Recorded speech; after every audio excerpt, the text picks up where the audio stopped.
अस्सलाम वालेकुम वरहमतुल्लाहि वबरकातुहू। आज हमने यहाँ पे बुलाया है एक एक्सपर्ट को जो यहाँ पे हमारा जो साउथ कश्मीर है ये वहाँ पे मैनेजमेंट पूरा देखता है। तो आज इनसे हम जानने की कोशिश करेंगे कि जो इफ़ेक्टिव पीरियड ऑफ पॉलिनेशन होता है, जो कि हम पर्टिकुलरली बताते हैं कि 7 दिन तक रहता है। अभी आज हम इस बाग में हैं, ये ऑलमोस्ट इसकी जो 80% इसका ब्लूम है, अभी 20% इसका पेटल फॉल हुआ है।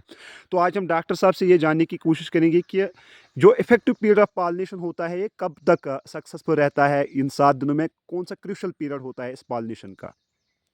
वालेकुम सलाम वरहमतुल्लाहि वबरकातुहू। आपने बहुत अच्छा क्वेश्चन किया है इफ़ेक्टिव पीरियड ऑफ पॉलिनेशन। जब भी हम बात करते हैं इस बगीचे की, अभी इसका 80% वॉल्यूम हुआ है। अगर हम बात करेंगे इस फ्लावर की, इसकी जो मतलब जो हमारा मेल पार्ट या फीमेल पार्ट होता है इसमें फ्लावर, इसमें दो तीन चीज़ों का हमें ख्याल रखना पड़ता है। पहले मैं बताऊंगा ये जो स्टिग्मा रिसेप्टिविटी जिसको हम बोलते हैं। दूसरा होता है कि ये जो हमारा पोलन ट्यूब का जो ग्रोथ होता है वो किस रेट से चला जा रहा है। और तीसरा जो ओव्यूल होता है इस एग अपैरेटस में, उसकी वायबिलिटी कब तक रहती है। ये तीन चीज़ें हमें मतलब डिटरमाइन करती है हमारा फ्रूट सेट कैसा रहने वाला है।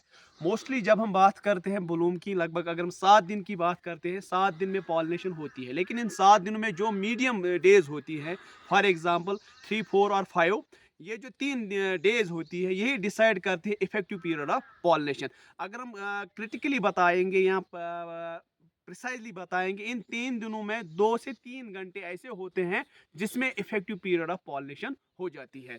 अगर मैं इस बगीचे की बात करूंगा, अगर इस वक्त हम इसकी पॉलिनेशन का अगर हम देखेंगे, ये जो हमारा यहाँ पे जो स्टिग्मा होता है, अगर हम इसको ऐसे टच करेंगे तो हमें येलो कर्निंग जो इस पे लग जाएगी हमारे इस फिंगर पे, जिसका मतलब है ये होते हैं पोलन। लेकिन ये स्टिग्मा पे पोलन कब गिरने वाला है, कितने गिरे हैं, ये भी डिसाइड करती है हमारी पॉलिनेशन। मोस्टली ये जो पोलन होता है, पोलन ग्रेन होता है, ये इस पे लैंडिंग करने के बाद फौरन जर्मिनेट नहीं हो जाता है। इसको अपनी एक जिसको हम बोलते हैं कि इंट्रैक्शन होती है, जिसको हम बोलते हैं पोलन पिस्टल इंट्रैक्शन। एक कनेक्शन होता है, कि रिलेशनशिप होता है पोलन एंड स्टिग्मा के दरमियान। ठीक है, क्योंकि जो स्टिग्मा होता है ये हर एक पोलन को एक्सेप्ट नहीं करेगा। ये उसी पोलन को एक्सेप्ट करेगा जिसमें वो डिफरेंट काइंड्स ऑफ जो सिग्नल्स होते हैं या प्रोटीन लगे होते हैं इस पे, उसी को एक्सेप्ट करेगा। जिसमें कंपैटिबिलिटी का मतलब फैक्टर हम कहते हैं कि इसमें कंपैटिबिलिटी होना ज़रूरी है। क्योंकि इस तरह हमें ये ध्यान रखना चाहिए कि अगर हमारे बगीचे में बहुत ऐसे पॉलिनाइजर्स है, लेकिन हमारा जो फ्लावर है ये उसी पोलन को एक्सेप्ट करेगा जिसके साथ इसको बनती है, यानी रिलेशन होती है। लगभग एक स्टिग्मा पे 5 से 10 पोलन गिरना जरूरी है। जब 5 से 10 गिरेंगे तब जाके हम सीड काउंट कर सकते हैं। लगभग 9 से 12 सीड्स होना जरूरी है। उस चीज को अगर हमें कोई फ्रूट मिल रहा है, उस फ्रूट में हम उसको काटेंगे, उसमें हम अपना जो सीड्स है वो देखेंगे। अगर 9 से 12 है, दैट मीन्स कि उस फ्रूट को इफेक्टिव पॉलिनेशन हो गई है, क्योंकि उस पर 7 पोलन गिरे हैं और उसमें सारा जो पॉलिनेशन है, इफेक्टिव पीरियड ऑफ पॉलिनेशन है, वो उसको पूरा लग गया है। उसकी वजह से वो फ्रूट बन गया है। यहाँ पे मैं सीड कंटेंट का भी बोलूँगा कि हम लोगों ने, अगर हम साउथ कश्मीर की बात करेंगे या शुपियान डिस्ट्रिक्ट में जो हमारा जो ओवरऑल जो एप्पल बेल्ट है, उसमें हम अक्सर ये पीजीआर देते हैं, या अगर हम कुलगाम में भी पीजीआर देते हैं।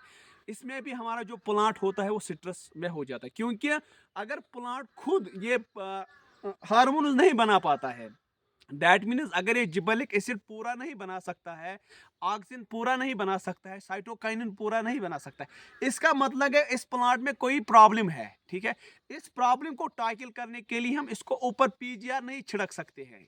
क्योंकि मैं बताऊंगा आप लोगों को, जब भी हम पीजीआर देते हैं, नेप्थिलिक एसिड देते हैं या जिबलिक एसिड देते हैं या साइटोकाइनिन देते हैं, आप लोगों ने देखा होगा ये जो लीफ है ये फोल्डिंग में आ जाता है। ये फोल्डिंग लगभग 2-3 महीने तक रह जाती है। वजह क्या होता है? क्योंकि ये जो प्लांट होता है इसमें उतनी कैरिंग कैपेसिटी नहीं होती है, ये उतना ऑक्सीजन नहीं निकाल पाता है, इतना जिबर्लिक एसिड नहीं बना पाता है। अगर हम इसको ऊपर से देते हैं, that means we are creating the citrus environment for this plant. ये जो प्लांट है, अगर ये खुद ये डिफरेंट हार्मोन्स क्रिएट नहीं कर सकता है, फॉर्म नहीं कर सकता है, इनकी फॉर्मेशन अच्छे से नहीं होती है, दैट मीन्स इस प्लांट में किसी चीज़ की कमी है। अगर हम गेस लगा सकते हैं कि इसमें जो हमारे न्यूट्रेंट्स होते हैं, चाहे हम जिंक की बात करते हैं या कैल्शियम, मैग्नीशियम, बोरान या जिसको हम बोलते हैं मॉलिब्डेनम की डेफिशिएंसी हो सकती है। अगर हम इसी न्यूट्रिशन को दे सकते हैं, हमारा प्लांट जो है, मैं भी बात कर रहा हूँ कि प्लांट भी डिसाइड करता है, प्लांट हेल्थ डिसाइड करता है कि इसमें फ्रूट सेटिंग कैसी होनी है। यहाँ से और एक चीज़ हम जानना चाहते हैं आपसे, क्योंकि बारिश हो गई है, क्या इस बारिश की वजह से जो यहाँ पे पॉलिनेशन है, क्या ये इम्पैक्ट करेगी पॉलिनेशन पे? क्योंकि होनी भी अभी, क्योंकि सर्दी का मौसम चल रहा है, थोड़ी सी ठंडी भी है, और ये यहाँ से क्रूशल पीरियड है पॉलिनेशन का। और यहाँ से हम देखते भी हैं कि अभी ये फुल ब्लूम है, ऑलमोस्ट 80% ब्लूम है इस बागीचे का। तो क्या it will impact the pollination? Exactly, बहुत अच्छा सवाल है। हमें ये जानना चाहिए, अगर हमारा फ्लावर 7 दिन तक ऊपर रहता है, दैट डज नॉट मीन कि ये 7वें दिन पॉलिनेशन करेगा।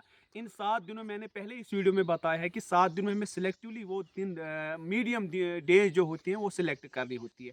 एक्चुअली अगर हम पॉलिनेशन पीरियड का हम अगर हम जाने कि जो हमारा किंग फ्लावर होता है, उसको ओपन जाने तक, उससे ओपन जाने तक जो इसका जो पेटल्स फिर गिरेंगे बाद में, यही एक्चुअली होता है पीरियड ऑफ पॉलिनेशन। मेरे जो किंग फ्लावर होता है, इससे लेके जब इसका पेटल फॉल हो जाएगा, ब्लूम से पेटल फॉल होने तक, इसी को हम एक्चुअली पॉलिनेशन पीरियड कहते हैं। लेकिन इसमें हम एक और सेगमेंट निकाल सकते हैं जिसको हम इफेक्टिव पीरियड ऑफ पॉलिनेशन कहते हैं। अब आपका सवाल है कि वेदर इम्पैक्ट करता है।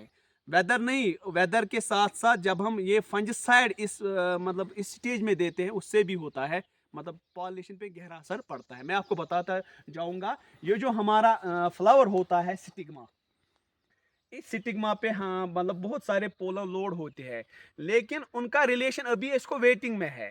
मतलब पोलन इसके साथ में है, स्टिग्मा इसके नज़दीक में है, लेकिन अभी इनका जो पीरियड है, कनेक्शन नहीं बना रहे अभी तक, ठीक है, रिलेशन नहीं हो रहा है, यहाँ पे पोलन पिस्टल नहीं हो रहा है। ये इस पे लैंडिंग, खाली लैंडिंग है। मैंने यहाँ से दवा छिड़का, मैंने तेज दवाई छिड़की, ये जो पोलन इस पे था, ये नीचे आ जाएगा, ये गिर जाएगा, ये वॉश आउट हो जाएगा।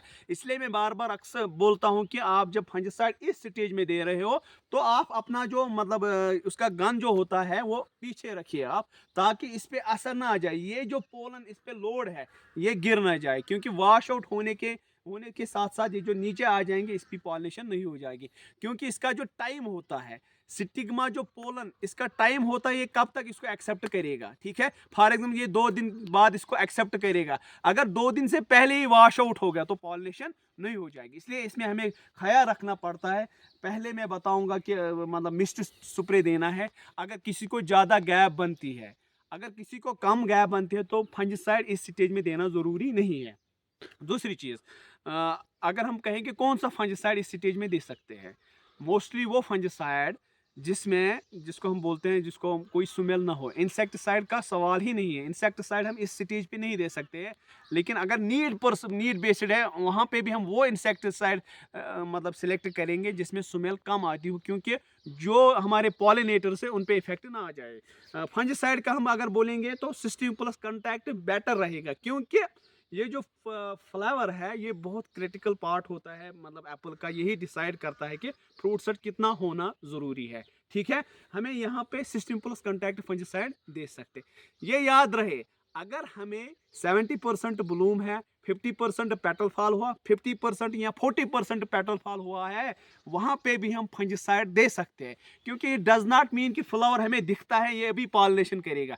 इसका जो स्टिग्मा रिसेप्टिविटी होती है, पोलन जो वायबिलिटी होती है, जो पोलन ग्रोथ रेट होती है, या जो जिसको हम बोलते हैं ओव्यूल वायबिलिटी, ये डिक्रीज होती है टाइम के साथ साथ। अगर हमारा बहुत अच्छा वेदर है, धूप अच्छी है, तो ये पीरियड शार्ट होते जा रहा है, ठीक है। अगर वेदर अपसेट है, दैट मीन इसको वो टेम्परेचर नहीं मिल पा रहा है, इस पोलन को जर्मिनेट होने के लिए एक प्रॉपर टेम्परेचर होना ज़रूरी है, अगर वो नहीं मिल रहा है, दैट मीन ये बंद ही रहेगा, ये अपना ग्रोथ नहीं करेगा। उसकी वजह से ये जो इफेक्टिव पीरियड ऑफ पॉलिनेशन ये बढ़ जाता है। क्योंकि अगर वेदर अपसेट है, दैट मीन्स इसके जो सारे कंडीशंस इस फ्लावर को नहीं मिल रहे हैं, ये अपना ग्रोथ नहीं करेगा, ये ग्रोथ को स्टॉप करेगा। कब तक स्टॉप करेगा? जब तक इसको प्रॉपर मतलब टेम्परेचर नहीं मिलेगा, मॉइस्चर नहीं मिलेगा, तब जाके ग्रोथ कर सकता है। और लास्ट में हम आपसे ये जानना चाहेंगे कि उनके वेदर अपसेट है, 2-3 दिन तक रहेगा as per the directions of the metrology. हम्म।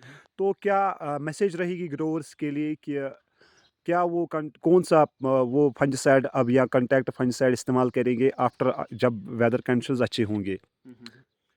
बहुत अच्छा क्वेश्चन है। लास्ट में मैं यही बताऊंगा कि अगर आपको गैप ज़्यादा बनती है तब जाके आप डिसाइड करो कि फंगिसाइड देना ज़रूरी है। मोस्टली अगर हमें गैप मतलब ज़्यादा बन चुकी है, 12 दिन से ज़्यादा बन जाती है, तो हम यहाँ पे सिलेक्ट करेंगे सिस्टम प्लस कंटैक्ट। अगर हमें 5 दिन या 4 दिन हो गए फंगिसाइड में तो हम कंटैक्ट ही करेंगे, क्योंकि मैं अक्सर आप लोगों को यही प्रेफर करता हूँ कि आप कंटैक्ट ही ज़्यादा करो। आप गैप कम करो लेकिन कंटैक्ट दो, क्योंकि आपका जो फ्रूट क्वालिटी है, फ्रूट जो सेचुरेशन होती है वो उससे बरकरार रहेगी। लेकिन अगर आप ज़्यादा सिस्टमिक पे जा रहे हो, दैट मीन्स यू आर मतलब you are creating a citrus to the plant. In what sense कि जब भी हम सिस्टमिक फंगिसाइड देते हैं इनका एक इम्पैक्ट रहता है जो हमारे प्लांट ग्रोथ रेगुलेटर है, चाहे हम ऑक्सिन की बात करते हैं, जिबर्लिक एसिड की बात करते हैं, साइटोकाइनिन की बात करते हैं। ये ऐसे हार्मोन्स है जो डिसाइड करते हैं प्लांट ग्रोथ जो होता है, फ्रूट साइज जो होता है, लीफ साइज जो होता है, इसी से डिसाइड होता है। लेकिन जब हम सिस्टमिक फंगिसाइड देते हैं उसकी वजह से ये जो मतलब डिफरेंट काइंड ऑफ जो पाथवेज होती है, biosynthesis of oxygen, gibberellic acid and cytokinin, ये स्टॉप हो जाता है, ये इनहिबिट हो जाता है। उसकी वजह से हमें पर फ्रूट पे साइज नहीं आता है। इसलिए मैं पहले ही बोलता हूँ कि आपकी ऑप्शन पहले कंटैक्ट है, दूसरी ऑप्शन आपकी सिस्टम प्लस कंटैक्ट है, और तीसरी ऑप्शन आपकी सिस्टमिक है। और एक मैं यहाँ पे एक चीज़ ऐड करना चाहूँगा। अगर आपने कोई दवा छिड़की है, अभी छिड़की है और बारिश आ गई है, ठीक है, आपको घबराना नहीं है। ये फंगिसाइड आपको लगभग 4 दिन 5 दिन मतलब क्या महफूज मतलब सेफ्टी देगा, कवरेज स्प्रे कवरेज देगा। आपको घबराना नहीं, आपको वेट करना है कि जब वेदर अच्छा हो जा रहा है तब जाके आपको दूसरा स्प्रे करना है। और एक चीज़, स्कैब ऐसे ही नहीं आ जाती है कि अगर रेन शावर्स हो रहे हैं कि सम टाइम जो लिटिल बिल अगर हम 1 इंच नीचे आएंगे, अगर बारिश ज़्यादा नहीं हो रही है, 1 इंच से कम ही हो रही है, 200 mm हो रही है या 150 mm हो रही है, that means it will not create the scab. अलबत्ता ये हमें मदद देगा कि ये जो हमने फंगिसाइड दिया है, चाहे हम कैप्टॉन या मैनकोजिब की बात करते हैं, एक्चुअली मैनकोजिब ही हम यहाँ पे प्रेफर करते हैं, या प्रोपेनिम, उसको मतलब ये फ़ायदा देता है फैलाने में। मतलब ये जो बारिश हो रही है ये फैला देते हैं। मैं don't I will say last कि every rain does not create मतलब फंगल इन्फेक्शन। हर कोई रेन फंगल इन्फेक्शन नहीं कर सकती है, लेकिन जब भी इसको प्रॉपर मतलब वक्त मिलता है, या जिसको मॉइस्चर ड्यूरेशन बोलते हैं, लीफ वेटनेस ड्यूरेशन, या दूसरी बात जब अप्रोप्रिएट टेम्परेचर होगा तभी जाके स्कैब होगी। मैं यही कहूँगा कि जितना आप इस फंगिसाइड के बारे में जानोगे उतना आप अच्छे से अपने बगीचे को महफूज रखोगे, चाहे स्कैब की हम बात करते हैं चाहे अल्टरनेट की बात करते हैं। Thank you Tauseef Bashir for your time. Thank you.